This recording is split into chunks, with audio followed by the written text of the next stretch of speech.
എന്താണ് ഇവരുടെ ചാർജ്? ഇവരാരും ഒരു തെറ്റും ചെയ്യാത്ത ശുദ്ധാത്മാക്കളാണെന്നുള്ള വാദമൊന്നും ഞങ്ങൾ ഉയർത്തിയിട്ടില്ല. മഹാ അപരാധം ചെയ്തു എന്നുള്ള വാദവും ഞങ്ങളിപ്പോൾ ഉയർത്തുന്നില്ല. ഇത് രണ്ടിനും ഇടയിലാണ് കാര്യങ്ങൾ. ഇവർ തെറ്റ് ചെയ്തിട്ടുണ്ടെങ്കിൽ അതിൻ്റെ എന്താണ് തെറ്റ് എന്ന് മനസ്സിലാക്കിയിട്ട് അവരുടെ അതിൻ്റെ ഗ്രാവിറ്റി മനസ്സിലാക്കിയിട്ട് എത്രത്തോളം ആഴമാണ് ഉള്ളത് എന്ന് മനസ്സിലാക്കിയിട്ടാണ് അവരുടെ പേരിൽ ഒരു പാർട്ടി നടപടി സ്വീകരിക്കുക. FIR ഇട്ടതിൻ്റെ പേരിൽ പാർട്ടി നടപടി സ്വീകരിക്കണമെന്ന് പറഞ്ഞാൽ ഈ പറയുന്നവരങ്ങ് എല്ലാവരും അതിലൊതുങ്ങി നിൽക്കുമോ? ഇപ്പോൾ പത്മകുമാറിൻ്റെ പേര് നടപടിയെടുത്താൽ പറയും പത്മകുമാറിൻ്റെ മുകളിലുള്ളവരുടെ രക്ഷിക്കാൻ വേണ്ടി നടപടി എടുത്ത് മാറ്റി നിർത്തിയിരിക്കുന്നു, ബാക്കിയുള്ളവരുടെ പേരിൽ എന്താ എടുക്കാത്തത്? അങ്ങനെ മാധ്യമങ്ങളും പ്രതിപക്ഷവും ചോദിക്കുന്നതിനനുസരിച്ചല്ല കാര്യങ്ങൾ തീരുമാനിക്കുന്നത്. ഞങ്ങളിതിനകത്ത് യാതൊരു തരത്തിലും അവിടെ മാൽ പ്രാക്ടീസ് നടക്കാൻ പാടില്ല, നടത്തിയിട്ടുള്ളവരെ സംബന്ധിച്ച് രക്ഷിക്കാനും പാടില്ല.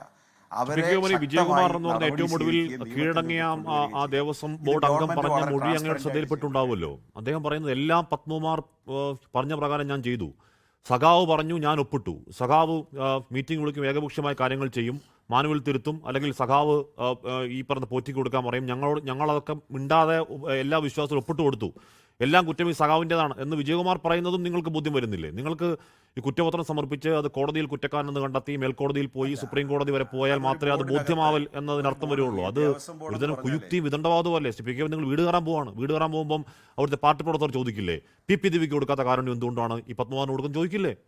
എന്ത് മറുപടി പറയും? അല്ല, ചോദ്യത്തിനൊക്കെ അല്ല ഞങ്ങളുടെ ഈ മറുപടി ഉണ്ട്. ഇത് ആവർത്തനമൊന്നും അല്ല.